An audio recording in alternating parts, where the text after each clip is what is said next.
صرف 3 دن کا سخت سے سخت مشکل کو مشکل میں مبتلا کرنے کا 13 رجب کا ایک خاص مشکل کشا عمل۔ مولا علی علیہ السلام کا نام علی کیسے رکھا گیا؟ رجب کے روزوں کو ایام بیض کے روزے کیوں کہا جاتا ہے؟ بسم اللہ الرحمن الرحیم۔ زمانہ برسر جنگ است یا علی مددی، کمک بغیر تو ننگ است یا علی مددی، کشود کار دو عالم بیک اشارہ تست، بیکار منچ درنگ است یا علی مددی۔ امیر المومنین مولا علی علیہ السلام 13 رجب کو کعبے میں تشریف لانے اور 3 دن اللہ کے مہمان رہنے کے بعد جب اپنے گھر اپنی مادر گرامی کے ہمراہ تشریف لائے تو جناب ابو طالب علیہ السلام نے اپنے پسر کو سینے سے لگایا اور اپنی زوجہ کا ہاتھ پکڑا اور پکارے، اے تاریک رات، ماہ روشن اور روشنی دینے والے چاند کے پیدا کرنے والے، ہمارے لیے حکم فرما کہ اس بچے کا کیا نام رکھیں۔ اچانک بادل کی طرح کوئی چیز پیدا ہوئی اور جناب ابو طالب علیہ السلام کے قریب آئی۔ آپ نے اسے پکڑا اور بیٹے کے ساتھ ہی اسے بھی سینے سے لگا لیا۔ جب صبح ہوئی تو دیکھا کہ ایک سبز رنگ کی تختی ہے جس کے اوپر لکھا تھا، اے ابو طالب و فاطمہ، تم ایک طاہر و پاکیزہ و پسندیدہ بیٹے کے ساتھ مخصوص کیے گئے ہو، پس اس کا نام علی ہے۔ خداوند علی و اعلیٰ نے اس کا نام اپنے نام سے مشتق کیا ہے، پس جناب ابو طالب علیہ السلام نے آپ کا نام علی رکھا اور وہ تختی خانہ کعبہ کے دائیں کونے میں لگا دی۔ یہ تختی ہشام ابن عبد الملک کے زمانے تک ایسے ہی رہی، اس نے وہاں سے اتاری اور اس کے بعد وہ ناپید ہو گئی۔ آج آپ کو 13 رجب مولا علی علیہ السلام اور تمام مشکلات کے فوری خاتمے کا ایک خاص عمل بتانا ہے۔ 13 رجب ایام البیض کا پہلا دن ہے۔ 13، 14، 15 رجب شعبان اور رمضان کے روزے رکھنے کی بڑی فضیلت وارد ہوئی ہے۔ کل بتایا گیا تھا کہ ایام بیض کا تمام سابقہ آسمانی ادیان سے ربط رہا ہے۔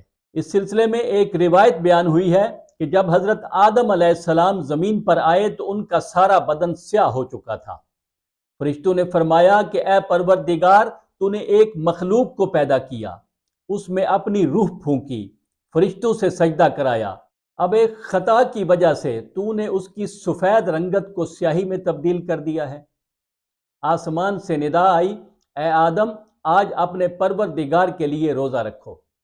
حضرت آدم نے اس دن جو 13 رجب کا دن تھا روزہ رکھا تو 1/3 سیاہی ختم ہو گئی۔ 14 رجب کو پھر آواز آئی کہ روزہ رکھو، آپ نے روزہ رکھا تو مزید 1/3 سیاہی زائل ہو گئی۔ اسی طرح 15 رجب کو بھی روزہ رکھا تو پورا جسم سفید ہو گیا۔ اسی مناسبت سے ان دنوں کو ایام البیض کہا جاتا ہے۔ ایام البیض یعنی سفید دن، روشن دن، اور انہی روشن دنوں میں مولا امیر المومنین علیہ السلام تشریف لائے اور ان روشن دنوں کو نورانی بنا دیا۔ اسی مناسبت سے آج میں ایک خاص عمل آپ کی خدمت میں پیش کر رہا ہوں جو ہر طرح کی مشکلات ختم کرنے کا ایک فوری اور کارگر نسخہ ہے۔ جب بھی کوئی مشکل بن جائے، کوئی مصیبت آن پڑے، دماغ شل ہو جائے کہ اب کیا کریں، تو اس وقت مشکل کشا کو پکاریں اور وضو کر کے ننگے سر اور ننگے پیر گھر کی چھت پر کھڑے ہو جائیں اور قبلہ سے ذرا دائیں طرف نجف کی طرف منہ کر کے 14 مرتبہ درود پڑھیں اور پھر اپنی اسکرین پر موجود یہ ناد علی اور دعا 110 مرتبہ پڑھیں۔ ناد علی مظہر العجائب، تجدہ اونا لک فی النوائب، کل ہم وغم سینجلی بولایتک یا علی یا علی یا علی، یا ابا الغوث اغثنی یا ولی اللہ ادرکنی بلطفک الخفی، لا الہ الا انت سبحانک انی کنت من الظالمین۔ 110ویں مرتبہ پڑھتے ہوئے جب یا علی پر پہنچے تو 110 مرتبہ یا علی یا علی یا علی کہیں اور پھر باقی دعا مکمل کریں۔ آخر میں 14 مرتبہ درود پھر پڑھیں۔ عمل کے شروع میں اپنی حاجت کی دعا اور نیت کریں اور عمل کے بعد اور درود سے پہلے مکمل ایمان و یقین سے اپنی دعا کریں۔ صرف 3 دن تک یہ عمل کریں اور دیکھیں کہ مولا کیسے مشکل کشائی فرماتے ہیں۔ انشاءاللہ پھر ملیں گے۔